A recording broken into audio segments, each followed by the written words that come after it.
Pablo Verità. E no episódio de hoje nós vamos falar de um tema bastante comum, que é a retração gengival. E aí, assim, eu e Paty, a gente sempre tem, né, Paty? Acho que pelo menos uma vez por semana, ou sempre que a gente vai ou dentro do consultório, ou num evento social, ou em interação entre amigos, tem alguém dizendo que eu tô com retração de gengiva. Sei lá, eu tenho que ver minha retração de gengiva. Essa retração de gengiva, nossa, não melhora, tem que ver o que é isso. Não isso é uma das coisas mais recorrentes. E às vezes fala até assim, é genético. Você já ouviu falar? Não? Senhor! Sério? Já ouvi falar. Não, eu tenho em todos os dentes, mas isso é genético. Minha família toda tem. Peraí, mas a pessoa que chegou nessa conclusão sozinha? Acredito que sim, porque quando eu ia perguntando, né, tipo, mais informações, a alegação era, meus pais são assim também, meus irmãos também, e eu sou assim porque eles são. Conclusão. A conclusão chegou. E aí, nesse sentido, né, eu já escutei, aí eu não escutei assim, mas eu escutei pessoas dizendo assim, tive problema de gengiva, mas é genético, lá em casa todo mundo teve, todo mundo perdeu o dente. Ou então assim, perdeu osso, né? Lá em casa todo mundo teve piorreia. Piorreia é um termo que eu acho, não tenho certeza. Que estava catalogado em periódicos odontológicos a piorreia, antes de ser a periodontite que a gente conhece hoje, mas a periodontite já é uma classificação velha. Então, assim, piorreia é mais arcaico ainda, né? Mas não. Periodontite não é genético. Retração gengival não é genético. Por quê? Esses problemas, eles dependem de má higiene ou de condições que favorecem uma higiene meia boca. A pessoa até escova com frequência, se esforça, mas por alguns fatores ela não consegue limpar direito. A gente vai falar sobre isso, a Paty vai falar sobre isso, que é ela que é a especialista nisso. E tem também os fatores de bruxismo, que aí a gente vai falar de trauma em geral, que é fator causal, né? Fator que causa retração gengival, problema periodontal, uma gengivite, um problema ali localizado no dente. Mas vamos lá. Por que a gente não pode falar, não pode concordar com o paciente, Paty, que a gengivite, a retração, vamos falar da retração. A retração gengival é genético, como essa pessoa falou pra você aí. Por quê? Porque depende de inflamação. A inflamação de um tecido, ela não é genética. Ela não tem fator genético. Não. A inflamação, ela tem fator comportamental, fator de hábito, fator biológico. E se a gente pensar no fator biológico, a má higienização. Um paciente que não higieniza direito, ele vai ter inflamação crônica na gengiva, que é a gengivite, vai a algum prazo, curto e médio prazo, levar à retração. O que vai falar para mim? O que vai determinar que essa retração aconteça? Em rápido ou demorado? O tipo de gengiva que a pessoa tem. Se é uma gengiva grossa, se é uma gengiva fina, isso vai determinar em que momento que ela vai retrair. Então, pacientes com gengiva fininha, é muito fácil retrair. Gengiva grossa, não. E existem vários fatores para ter uma gengiva grossa ou não. Aí sim tem fator genético. O periodonto da minha mãe era assim, o meu também, a boca é bem parecida. Então, inflamação causa retração. Repitam comigo. Inflamação causa retração. Essa inflamação, ela vai ser biológica, né? Então, má higiene, ou ela vai ser por trauma, ou ainda por dentes tortos, né? Que aí é o que eu sempre falo com você. Paty, esse paciente aqui, ele se esforça, mas se a gente não levar ele para ortodontia, a gente não vai conseguir controlar os tecidos gengivais e ósseo, né? O tecido periodontal, de ficar sofrendo perda, Uhum. de ficar sofrendo retração gengival, reabsorção do osso, perda óssea, como os pacientes falam, né? E a gente acabou de atender um caso aqui, né, junto. Ai, fiquei tão feliz. Por quê? A periodontite não tá mais lá. Então, a gente primeiro adequou o meio, orientou a paciente a manter aquele meio adequado, para eu entrar com a orto e melhorar a posição dos dentes para facilitar ela de fazer uma higienização melhor. E é o tratamento da orto, do aparelho, nem acabou e a gente Não. já vê resultado. Ela tem múltiplas retrações, né? Tem outras lesões também, que a gente vai falar em algum outro momento, né? Que são lesões cervicais, não cariosas. E hoje, na consulta de hoje, eu consigo dizer que ela não tem periodontite hoje. Não. Ela tem sequelas da doença periodontal. Uhum. Então, a doença periodontal, assim como o diabetes, tem controle e para a progressão dos efeitos. Então, um diabético controlado, ele é um paciente normal. Leva a vida normal, faz tudo normal. O paciente da periodontia, quando controlado, vida normal. Dente sem mobilidade. Ela tinha pelo menos 4 dentes com mobilidade.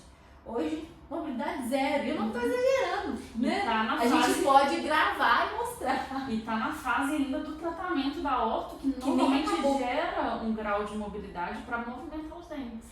Mas é aí que entra a tecnologia a nosso favor, e aí eu atribuo todo o mérito a você que sabe fazer a programação dos movimentos com cautela, na medida certa, para não gerar esse dente mole durante o tratamento com o aparelho. Uhum. Né? Eu, quando eu fiz aparelho a primeira vez, porque eu vou fazer de novo, depois a gente pode falar sobre isso, eu tive dente mole transitório, que quer dizer, eu tive dente mole durante o aparelho. Eu lembro que um dia o braço soltou e o dente, eu apertei assim e falei, meu Deus, o dente tá mole, né? E o paciente periodontal tem esse tabu, tem esse dogma. Do tipo, já tá com mobilidade, ainda vou colocar aparelho para dar mais mobilidade?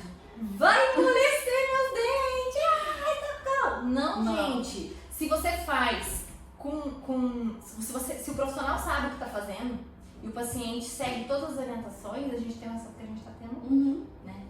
E aí, quando você melhora a situação de dente torto, você melhora a capacidade do paciente de escovar, de limpar as áreas, você tira o fator biológico, que é a gengivite, né? O fator biológico, eu falo assim, a placa. Uhum. A bactéria causadora da inflamação que traz a gengivite, que leva à retração.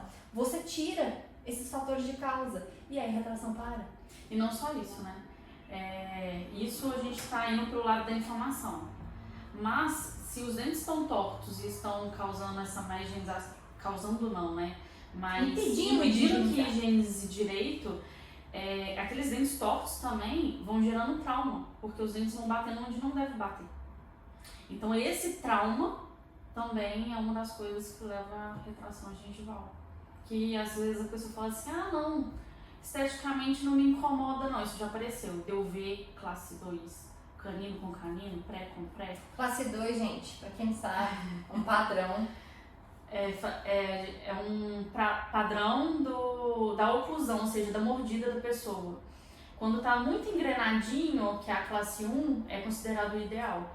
Então, quem é classe 2, que é como se o queixo fosse mais para trás, e a classe 3, o queixo mais para frente, está errado. Tem que corrigir. E eu vi que era classe 2, então ficava batendo topo de dente com topo de dente. Gerando trauma, mas não me incomoda esteticamente, não quero usar aparelho. Esse trauma num paciente que não faz bruxismo, ele pode acontecer durante a deglutição, que acontece algumas vezes por dia. Uhum. Mas o paciente bruxista, e aí é um problemaço, porque aí a retração vai acontecer, claro, sim, com certeza, em todos os pacientes com bruxismo, sem controle. Bruxismo não é um assunto para outro vídeo, complexo pra caramba, né? Mas o dano de uma pessoa como essa, um classe 2, que não faz bruxismo, é um dano a longo prazo. Sim. Né? Igual essa nossa paciente tem 70 anos, Uhum. não faz bruxismo. Agora, o mesmo paciente classe 2 aos 25 anos que faz bruxismo tem sequelas muito piores do que na boca, o que a gente vê com o paciente mais idoso, né? Que não faz bruxismo. Então, se a gente for recapitular aqui, causas de retração, a causa primária é bacteriana, então má higienização. A dificuldade de higienizar, porque o dente está mal posicionado, está torto, é difícil de higienizar. E o trauma que esse dente sofre na presença de bruxismo, ou então a médio e longo prazo, durante encostar de dentes aí na função. Uma dos momentos de função que a gente tem que encostar dente é a deglutição. Né? Por isso essa retração aconteceria a longo prazo. Né? Então, retração gengival tem essas causas. Eu aposto que na hora que você falou isso, muita gente deglutiu uma salivazinha pra ver se encostava os dentes. Engoliu aí, encostou dente. Se não encostou, você precisa de ajuda. Tá errado, tá? O único momento que a gente tem que encostar dente na vida é durante a deglutição. E outra coisa que eu acho que o pessoal deve estar pensando, Paty, essas meninas estão falando, mas não falam da escova. O trauma da escova. Ai, eu sou masoquista. Eu fico, sabe, eu tenho prazer de mutilar minha boca e arrancar sangue dela todo dia, por isso que eu tenho retração. Não! Porque quando o paciente fala pra mim, eu escovo o dente, a escovação traumática minha faz isso na minha boca. Eu falo eu pra escovo ele. com muita força. Eu escovo com muita força, por isso que a gente vê assim, eu falo pra ele assim, mas você gosta de sangue toda vez que você vai escovar? Como assim? Eles respondem. Quando você tá escovando, fulano, você gospe vermelho? Não! Porque para isso acontecer da maneira que você está contando que acontece, tem que ser um sangramento considerável todas as vezes que você escova. Não acontece isso não, Clara, nem dói. Então, assim, essa é uma mentira. E é uma coisa que eu aprendi na graduação. Foi professores que falaram sobre isso, já que a gente tem que falar a verdade, Na né? verdade, a gente tem que falar a verdade, mas assim, gente, a verdade que a gente diz aqui é a nossa verdade com base na nossa clínica experiência diária, nos nossos estudos de evidência científica. Então, assim, eu sou mestre em reabilitação oral, a Paty é especialista em ortodontia. A gente não tá falando coisa do acaso. Tirar do nada. E não quer ferir também ninguém, um profissional. Mas, gente, infelizmente, isso não acontece. Aí quando eu falei mentira, até pega meio pesado, mas assim, é um dogma. Mas é porque eu tô falando isso dos professores, porque no início da minha carreira, como eu aprendi isso na graduação, eu falava isso com os pacientes. Falavam, vamos trocar para uma escova macia, porque é que você tá, vamos tentar mensurar a força. Então, eu orientava os pacientes com base no que eu aprendi na graduação.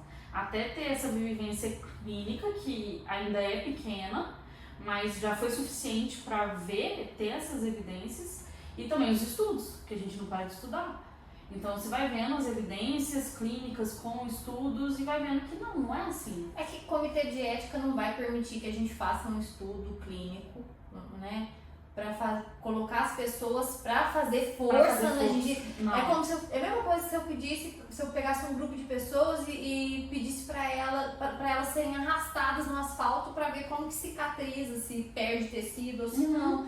Comitê de ética nenhum vai aprovar isso. Então assim, não tem como a gente falar que eu provo. Mas, gente, isso não. A agressão tem que ser crônica. Então, você agredir a sua gengiva com escova tem que ser uma agressão muito exacerbada, tem que ser crônica. O que significa crônica? Tem que ser todo dia, todas as escovações num período de tempo. Como é a situação do trauma, como é a situação da má higienização, que a pessoa tem um hábito ruim ao longo de um tempo. Né? Então, sim, de maneira nenhuma a gente quer ferir ninguém que fala isso, mas a gente quer trazer essa pauta, né? Trazer essa questão, que isso não acontece. A gente precisa falar sobre isso, né? Porque eu acho que é muito de ignorância mesmo. Aquilo que eu desconheço, aquilo que eu não sei falar as causas, eu dou um chute, eu acho que é isso. Só pode ser e vamos ver, né? Só que uma pessoa falou isso uma vez e as outras todas foram repetindo igual você. Um professor falou pra você, você foi repetindo. Quantos alunos dele não repetiam? Professores meus também ensinaram isso na graduação, até eu entender o que era, como é que era, demorou um tempo. Então acho que falar sobre isso aqui é importante. Isso. Se você que ficou com a gente até aqui tem alguma dica sobre o assunto, né, Paty? E eu acho que um assunto que complementa bem essa questão da retração é a hipersensibilidade dentinária. Sim. Que é o que o paciente chega falando assim, a gengiva retraiu e agora tá com um degrauzinho aqui e tá sensível pra caramba, não consigo tomar nada gelado. Só de encostar já dói. Eu gosto, dá um choquinho. Esse assunto é complementar à retração, acho que a gente pode trazer pro próximo vídeo. Sensibilidade. Sensibilidade dentária, doença ou fisiologia? Vou descomplicar um pouquinho. Normal ou não é normal? A gente se vê no próximo vídeo. Tchau. Tchau.